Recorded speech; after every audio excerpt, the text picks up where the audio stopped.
Hello everyone, this is Nilesh Kumar Gupta and you are watching NG physics classes. तो कल मैंने काफ़ी सारी चीज़ें आप लोगों को बताई थी और लास्ट में जाते जाते law of conservation of charge आपको बता रहा था। सही बोल रहा हूं, है ना? Law of conservation of charge with examples. वैसे तो मैंने कल ही बता दिए थे, यस और नो? बोले भैया, कल मैंने आपको law of conservation of charge बताए थे ना, विद एग्जांपल्स बताए थे सारे। मैं आज वहीं से शुरू करूंगा क्योंकि एक्चुअली कल वाले वीडियो में वो चीज़ कट गई थी, ठीक है ना? तो मैं वहीं से शुरू करूंगा, law of conservation of charge with example, ठीक है? तो फटाफट, वैसे तो मैं कल बता चुका हूं पर फिर भी हम लोग आज एक बार देखेंगे law of conservation of charge क्या होता है। लिसन एवरीवन, हम लोगों ने ये पढ़ रखा है 11th में, law of conservation of energy. Law of conservation of energy में हमने पढ़ा था, है ना? Law of conservation, energy can neither be created nor can be destroyed, it is always conserved, it can transfer from one form to another form, right? ऐसा पढ़ा है ना हमने। इसी तरीके से यहां पर law of conservation of charge है। Law of conservation of charge हमसे ये कहता है कि charge can neither be created nor can be destroyed, it is always conserved, it can transfer from one place to another place. Clear? ना तो charge को create किया जा सकता है, ना ही डिस्ट्रॉय किया जा सकता है, ये हमेशा कंजर्व्ड रहता है। इसे केवल हम एक जगह से दूसरी जगह ट्रांसफर कर सकते हैं, राइट? मैंने आपको बताया था कि जब ग्लास रॉड को, मैंने कल बताया था ना, कल बहुत सारी बातें की थी मैंने आपसे, तो मैं एक बात याद नहीं होगी, है ना? ग्लास रॉड को सिल्क क्लॉथ के साथ रब किया जाता है, तो ग्लास रॉड को सिल्क क्लॉथ के साथ जब रब किया जाता है तो ग्लास रॉड से कुछ इलेक्ट्रॉन निकलते हैं। सही बोल रहा हूं ना? मान के चलो ग्लास रॉड से 2 इलेक्ट्रॉन निकले तो इस पे प्लस का 2e आ जाता है, इस पे माइनस का 2e आ जाता है। ये सब बातें मैंने आप लोगों से कल की थी। सही बोल रहा हूं ना? क्लियर?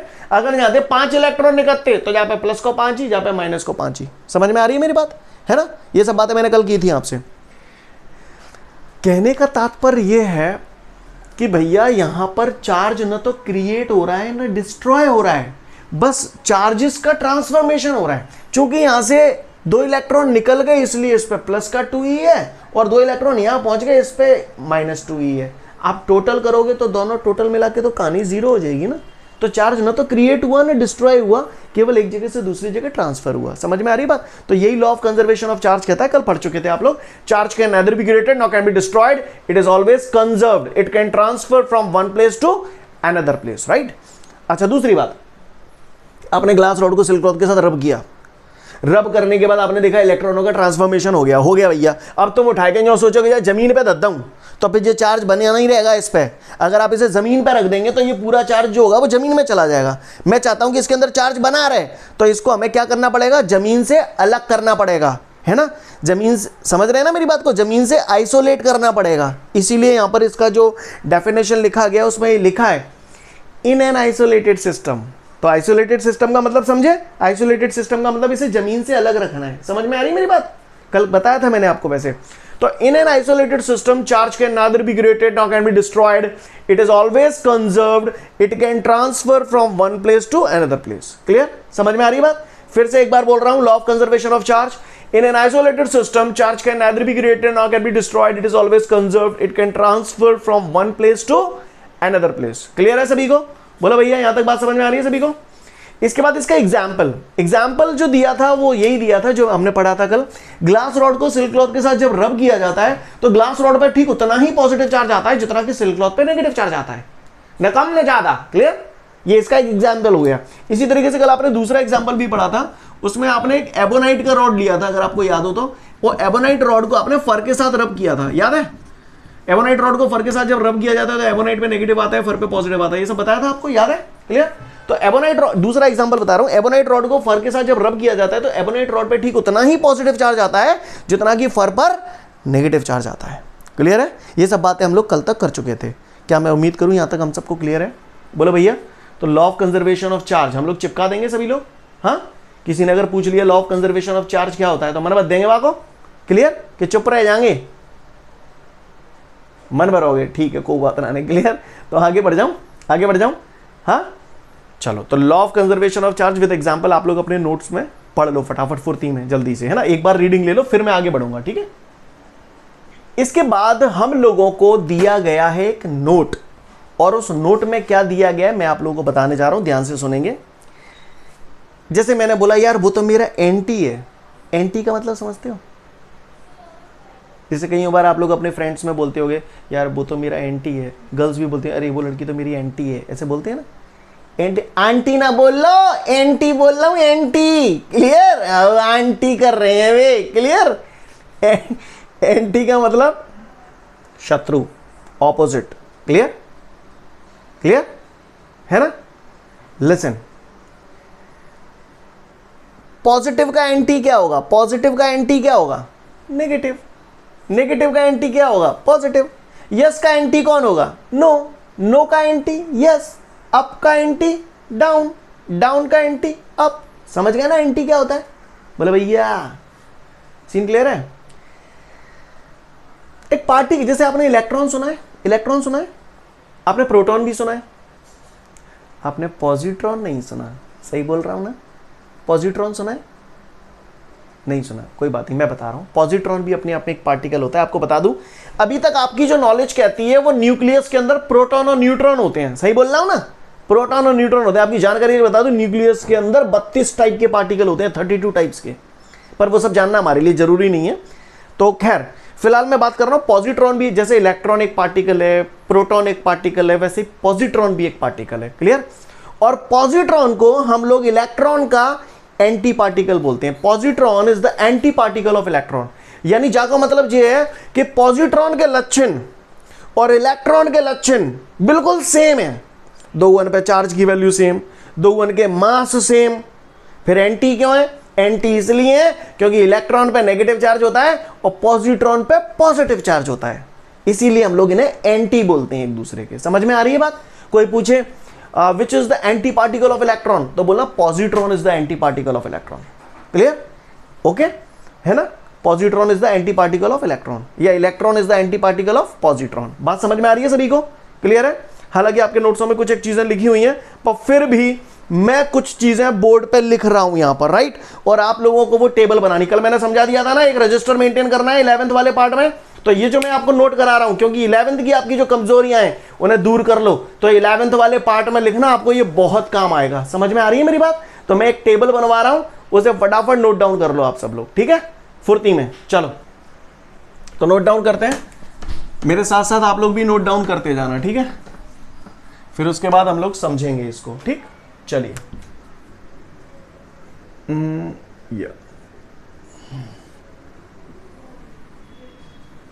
देखेंगे सभी लोग ध्यान से। सब लोगों को दिखाई तो दे रहा है ना बोर्ड पे प्रॉपर मैं जो कर रहा हूं? ठीक है। यहां पर मैं लिख रहा हूं पार्टिकल, पार्टिकल,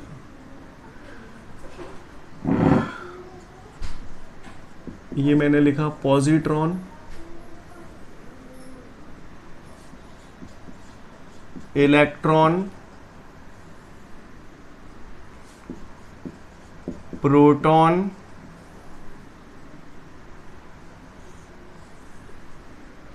और ये हुआ हमारा न्यूट्रॉन, ठीक है। इन सब की एक एक करके हम लोग बात करते हैं यहां पर। सबसे पहले हम लोग इनकी बात करते हैं चार्ज की, किस पे कितना चार्ज होता है, ठीक है।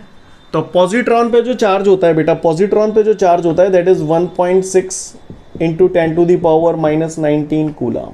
Clear? This is the charge on positron, 1.6 into 10 to the power minus 19 coulomb. Electron पे भी चार्ज सेम होता है, 1.6 into 10 to the power minus 19 coulomb. Clear? Proton, proton पे भी चार्ज सेम होता है, 1.6 into 10 to the power minus 19 coulomb.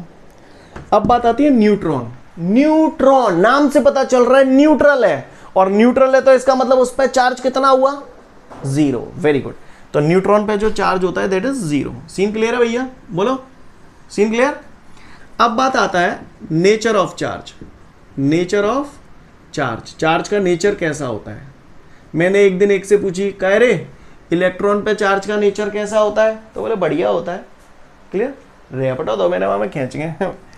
Listen, positron, nature of charge, तो positron पे पॉजिटिव नेचर का चार्ज होता है, इलेक्ट्रॉन पे नेगेटिव नेचर का चार्ज होता है, प्रोटॉन पे पॉजिटिव, न्यूट्रॉन पे तो 0 है ही है ना, न्यूट्रल होता है। चाहो तो लिख दो यहाँ न्यूट्रल, न्यूट्रल। सीन क्लियर है भैया यहां तक सभी को? बोलो। अब बात आती है मास, इन पार्टिकल्स के मासेस। मास, इनका जो मास होता है, पॉजिट्रॉन का जो मास होता है that is 9.1 into 10⁻⁻31 kilogram. Electron का mass same 9.1 into 10⁻⁻31 kilogram. Clear? Proton का मास 1.672 इंटू 10⁻⁻27 किलोग्राम। न्यूट्रॉन का मास होता है 1.675 इंटू 10⁻⁻27 10⁻⁻27 किलोग्राम। क्लियर है? बात समझ में आ रही है भैया सभी को? बोलो। ये चीजें फटाफट आप लोग जल्दी से फुर्ती में नोट डाउन कर लो। चलो फटाफट फुर्ती में बना लो सब लोग।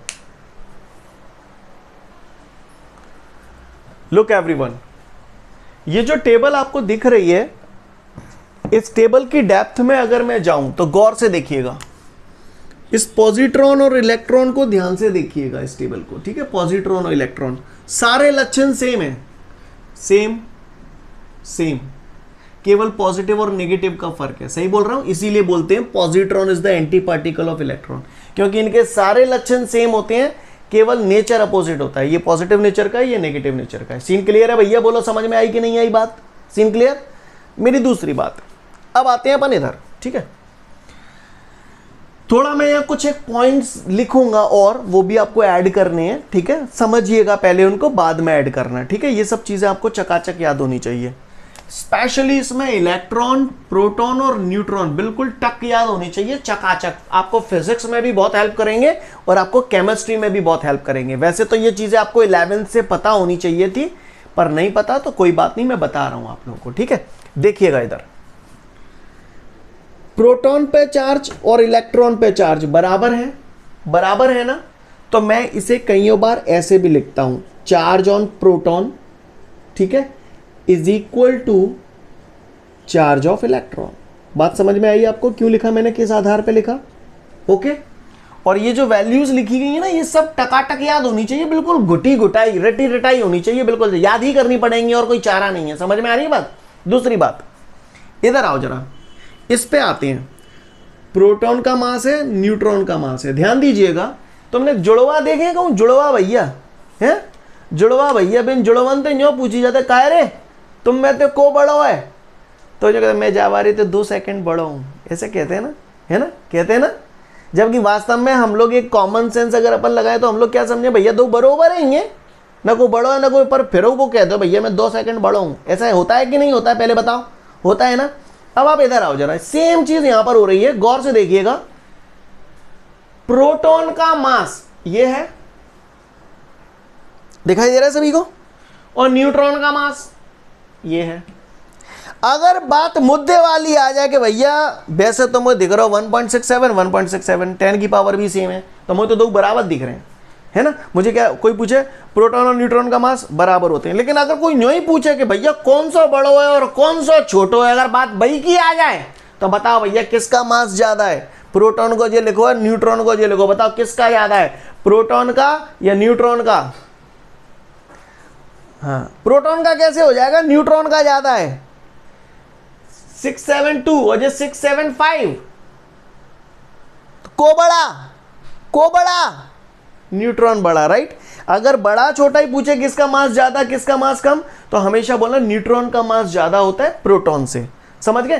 पर ये जो ज्यादा है वो चुनचुनिया सा ज्यादा है, तो इतने कितने का फर्क ऊपर ना हो। समझ में आ रही है बात? इसलिए अक्सर हम लोग इसे ऐसे और ऐसे लिखेंगे भी हम लोग, है ना, mass of proton is equal to mass of neutron. मतलब समझे इसका? इसका मतलब होता है अप्रॉक्सीमेटली इक्वल टू। क्या मतलब होता है इसका? Approximately equal to, right? Mass of proton is approximately equal to mass of neutron. Clear है ना? चाहो तो लिख लेना यहां पर, here mp is equal to mass of proton, mn is equal to mass of neutron. लिखो फटाफट, मेंशन करो इसे। चलिए, तो ये सब चीजें समझने के बाद अब हमारे सामने जो अगला क्वेश्चन आ रहा है वो बोल रहा है define the following fundamental charge and law of quantization of charge. सारी चीजें गई भाड़ में, ज्यादा समझ में आता नहीं। पट्टन ने मोती जो कही है फंडामेंटल चार्ज बताऊं। फंडामेंटल वर्ड का मतलब समझते हो? जैसे कहीं अभी जब लोगों से कहा जाता है क्यों भाई इंग्लिश में क्यों नहीं बोलता, बोले फंडामेंटल क्लियर नहीं है, ऐसे बोलते हैं ना कहीं। बोला पहले फंडामेंटल क्लियर करेंगे, ना फंडामेंटल क्लियर होंगे ना हम इंग्लिश बोलेंगे। सही बोल रहा हूँ कि नहीं है? फंडामेंटल का मतलब होता है बिल्कुल बेसिक। आप में से काफ़ी सारे लोग थे जो बीच में से पढ़ रहे थे तो उनको समझ में नहीं आ रहा था चैप्टर 2 से, लेकिन चैप्टर 1 कल से शुरू किया तो शायद थोड़ा थोड़ा समझ में आने लगा होगा, ऐसा मुझे लगता है, राइट। तो जब समझ में आने लगा इसका मतलब क्या हुआ, आपके फंडामेंटल्स क्लियर हुए, राइट। समझ में आ रही बात? फंडामेंटल का मतलब क्या हुआ, कोई चीज जहां से शुरुआत होती है वही तो फंडामेंटल होते हैं। बोलो, सही बोला। पहले फंडामेंटल कब आते हैं? स्टार्टिंग में ही तो आते हैं। शुरुआत में कोई भी चीज हो, इस दुनिया की कोई भी चीज हो, शुरुआत में उसका शेप और साइज बहुत छोटा होगा या बहुत बड़ा होगा, चुनचुनिया सा, है ना, चुनचुनिया सा। क्लियर है ना? यानी स्टार्टिंग में किसी भी फंडामेंटल वैल्यू अगर किसी भी चीज की होगी तो वो मिनिमम होगी या मैक्सिमम होगी? मिनिमम होगी। को पट्ठा ने मोते ये कह रहे फलाने व्हाट इज फंडामेंटल चार्ज, तो देसी में अगर बात करूं तो it is the minimum value of charge. Yes और no? It is the minimum value of charge. तो बस खत्म हो गई कहानी। किसी ने पूछा फंडामेंटल चार्ज क्या होता है, तो हम बोलेंगे इस दुनिया में, इस नेचर में, in nature the minimum value of charge is called fundamental charge. Clear? In nature the minimum value of charge is called fundamental charge. Definition पल्ले पड़ती है, मैं again I repeat, in nature the minimum value of charge is called fundamental charge. और fundamental charge को हम लोग letter ई से denote करते हैं। काय से डिनोट करते हैं? लेटर ई से डिनोट करते हैं, क्योंकि फंडामेंटल चार्ज की जो वैल्यू होती है वो इलेक्ट्रॉन पे चार्ज के बराबर होती है। क्लियर है? इसलिए हम लोग इसे ई से डिनोट करते हैं। और इलेक्ट्रॉन पे चार्ज आप लोग जानते हो, 2 मिनट पहले ही टेबल बनवाइए, हाथों लाइए, मूड गर्म मत करिए। 1.6 into 10 to the power -19 coulomb आवाज लिखा हो तो टेबल में वो फिर आएगा, देखो। क्लियर? ये बेर बेर आवेगो। क्लियर? क्या मैं उम्मीद करूं आप समझ गए? तो किसी ने अगर फंडामेंटल चार्ज पूछा तो बिल्कुल ऐसे गोली मार के उड़ा देंगे। क्लियर है? तो फंडामेंटल चार्ज क्या होता है? In nature the minimum value of charge is called fundamental charge. It is denoted by the letter small E and its value is 1.6 into 10 to the power -19 coulomb. Clear? Charge को coulomb में नापते हैं। Clear? जैसे मास kilogram में नापा जाता है, लंबाई मीटर में नापी जाती है, टाइम सेकंड में नापा जाता है, वैसे ही चार्ज को कूलम में नापते हैं। काय में नापते हैं? कूलम में। समझ में आ रही है मेरी बात? क्लियर? मैं लास्ट बार फिर से बोल रहा हूं फंडामेंटल चार्ज का definition. In nature the minimum value of charge is called fundamental charge. It is denoted by the letter small E and its value is 1.6 into 10 to the power -19 coulomb. Hope you understand guys. Clear? तो फटाफट जल्दी से पढ़ लो फिर आगे। तो मेरा fundamental charge पढ़ा, in nature the minimum value of charge is called fundamental charge. It is denoted by the letter small e. अब इसके बाद आगे की बात करते हैं। अब मुझसे पूछ रहा है पट्टा, define law of quantization of charge. Clear? तो law of quantization of charge हमें समझना है। Listen everyone, law of quantization of charge को एटॉमिसिटी ऑफ चार्ज भी कहा जाता है। क्या कहा जाता है? Atomicity of charge. क्लियर? क्यों, एक बात पूछूं आपसे? कहो तो पूछ लो। पूछ ही लेता हूं, बाना कहा हो काय। तुम्हारे यहां कितने फैमिली मेंबर्स हैं?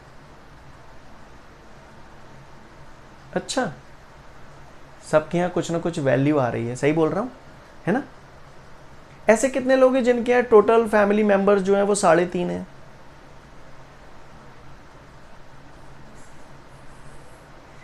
ऐसा कोई है जिसके यहाँ family total number of family members 3.5 हो, 3.7, 3.25, 3.9, 9.9?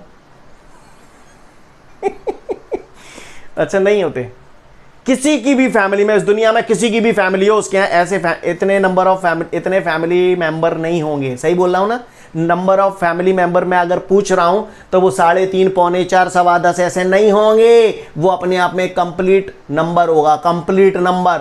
2, 5, 10, 20, 50 लाख, 2 लाख, 50 लाख, जो भी है। समझ रहे हैं ना? मैं एक जनरल बात कर रहा हूं। क्लियर है? यानी ये नंबर कभी भी डेसिमल में नहीं हो सकता।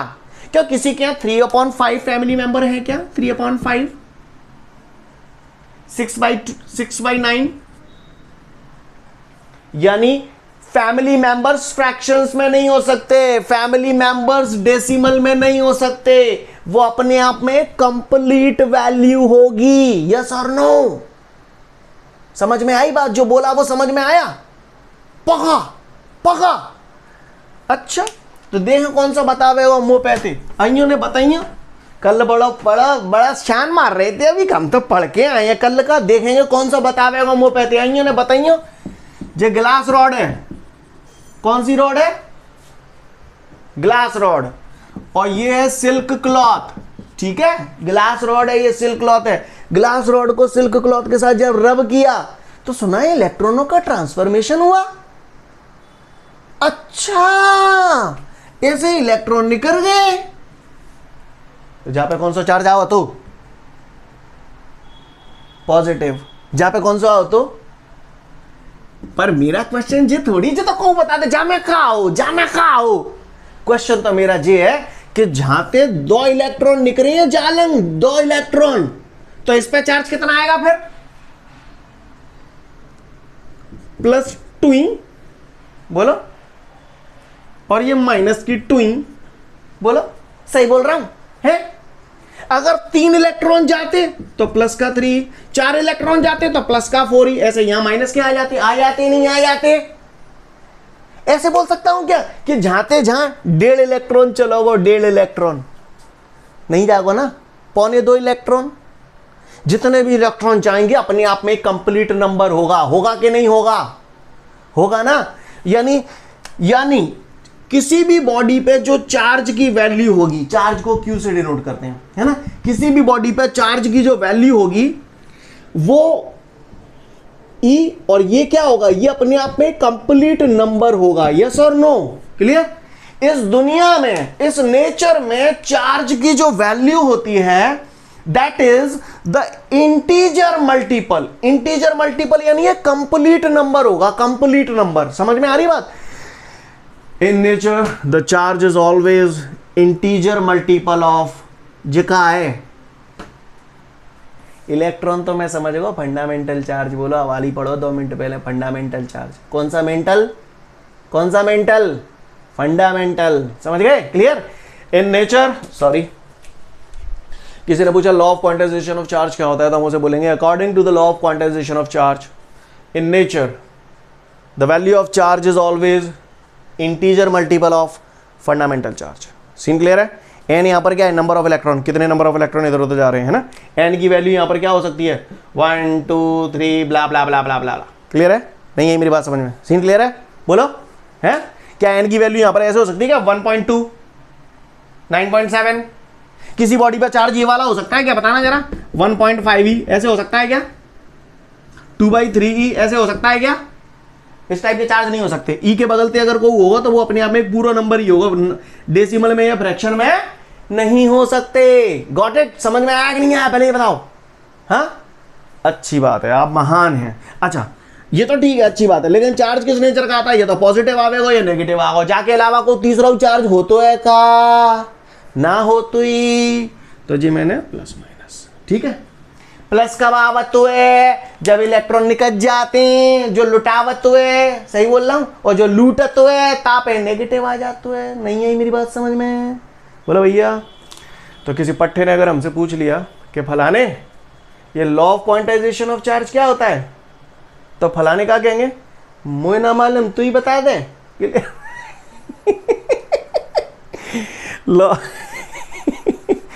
Law of quantization of charge क्या होता है, तो सब लोग ध्यान से सुनेंगे। According to the law of quantization of charge the value of charge is always integer multiple of fundamental charge. ठीक है, ज्यादा स्ट्रेस नहीं देना, ज्यादा नहीं।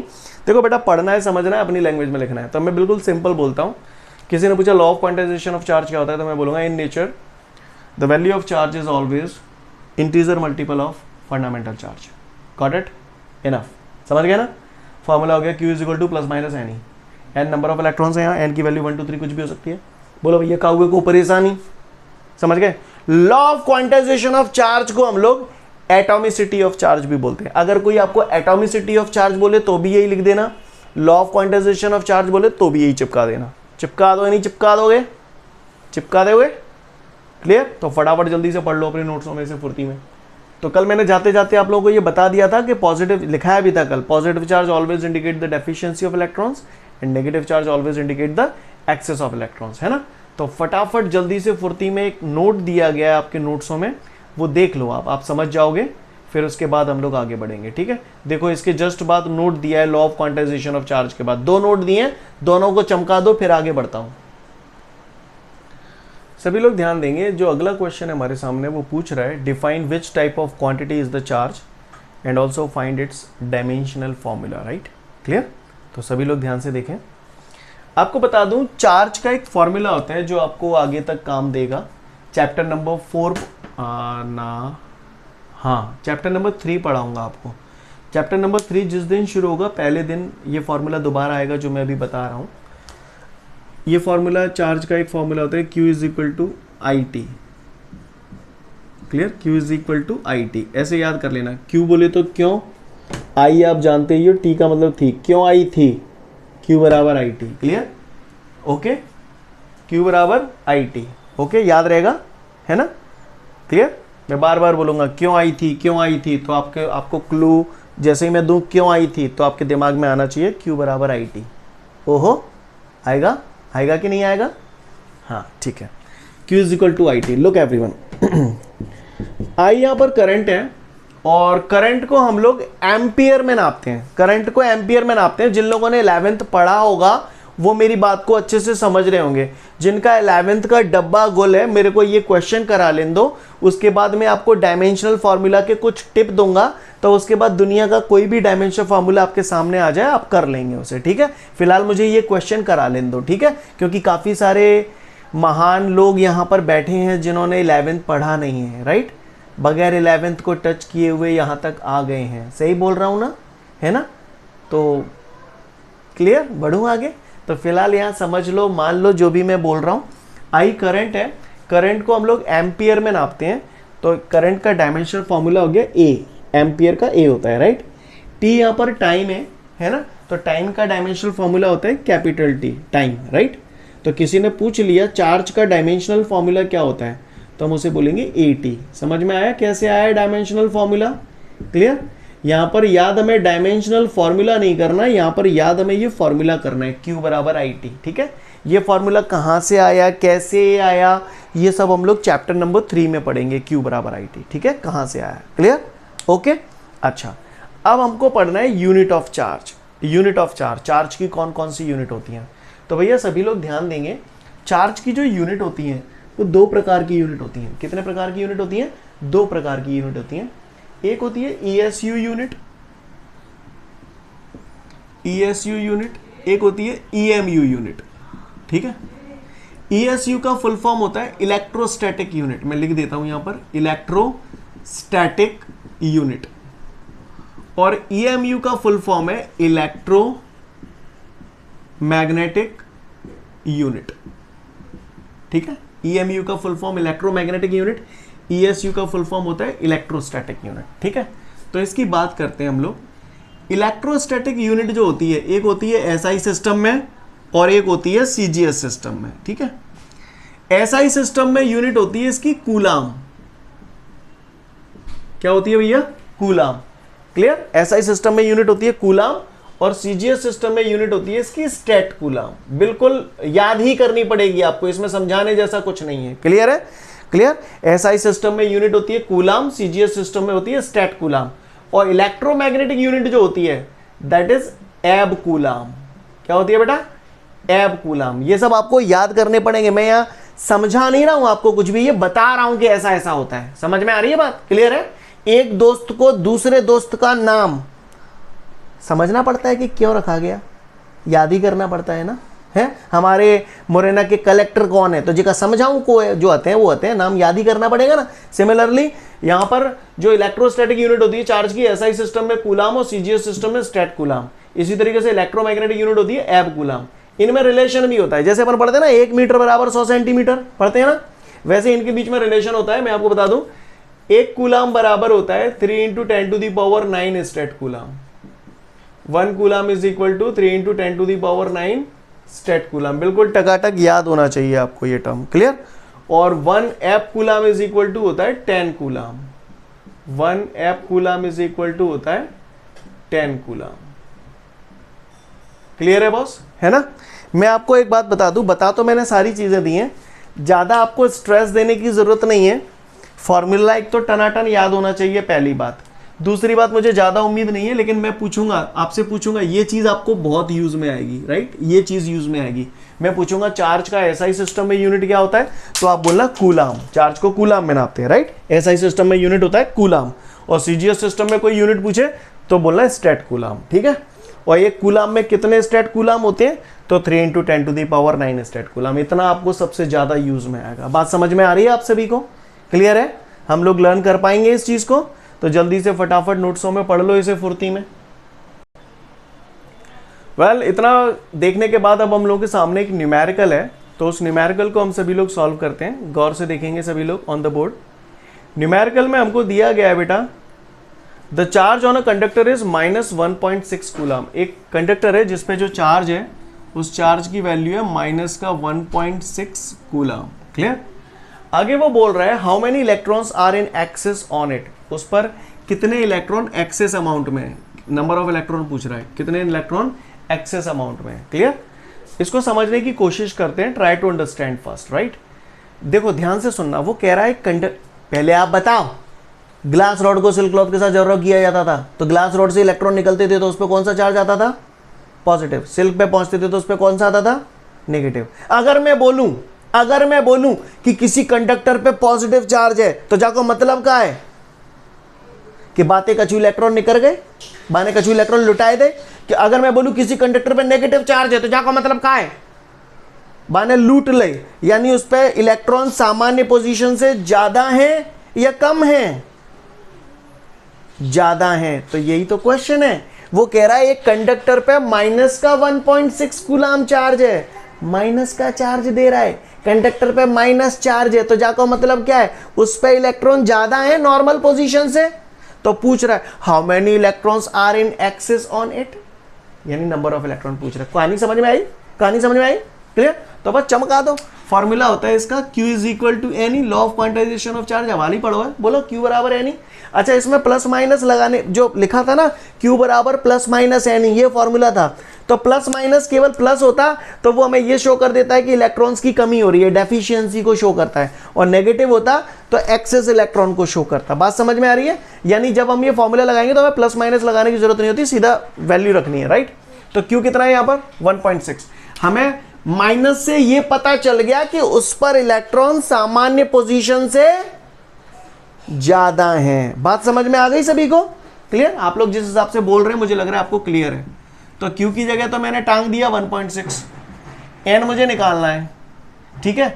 अब रही बात E को बुरा नहीं लगे तो नीचे ले आऊं, है बुरा तो नहीं मानोगे, मानो मान जाओ, मैं क्या कर दूं। तो N बराबर 1.6 है। कोई माइकल लाल जो मुझे E की वैल्यू बता सके? हाँ, काफी सारे हैं यहाँ पे। E हवाले ही बताई थी, फंडामेंटल चार्ज है ना, इलेक्ट्रॉन पे चार्ज, टेबल में वो लिखवाया था। तो वेरी गुड, E की वैल्यू होती है 1.6 × 10⁻⁻19। बोलो भैया, क्लियर है कहानी। 1.6 से 1.6 हलुआ है जाओ नहीं है जाओ। अब बच्चे 10⁻⁻19 ऊपर ले जाओगे तो कैसे आ जाएंगे ये, हाँ प्लस के हो जाएंगे, क्लियर। आप सब लोग जब भी किया करो ना, तो जैसे मैं बोलता हूँ कैसे आ जाएंगे, तो कई लोग ऐसे करे प्लस के आ जाएंगे, भाई कर तो रहे हैं पर वो दिख ना रहो, ऐसे करो, ऐसे स्क्रीन पे दिखना चाहिए, समझ गए ना, ऐसे नहीं जानने नीचे ही है तो आप हमें क्या पता पड़ेगी कि प्लस है हुआ है कि ना है, ऐसे करवे करो यूँ में स्क्रीन पे दिखना चाहिए, चक फर्स्ट क्लास, हाँ गुड, बस ठीक है। धाकरे तू नहीं करेगा, क्यों रे धाकरे, दऊँ का एक घवाल, हाँ इधर से। तो 10⁻⁻19 ऊपर जाएगा तो क्या हो जाएगा, प्लस का 19। तो इसका मतलब ये हुआ कि जिस कंडक्टर पे नेगेटिव चार्ज था उस पे पूछ रहा था, बोले इस कंडक्टर पे नेगेटिव चार्ज है तो इस पर इलेक्ट्रॉन सामान्य पोजीशन से कितने इलेक्ट्रॉन ज्यादा हैं, तो 10⁻19 इलेक्ट्रॉन ज्यादा हैं। कहानी समझ में आई आपको, क्लियर है। तो फटाफट इसे नोट डाउन कर लो फुर्ती में, ठीक है। तो फिर आज के लिए पर्याप्त है। Thank you everyone, have a great day to all of you guys, जय हिंद।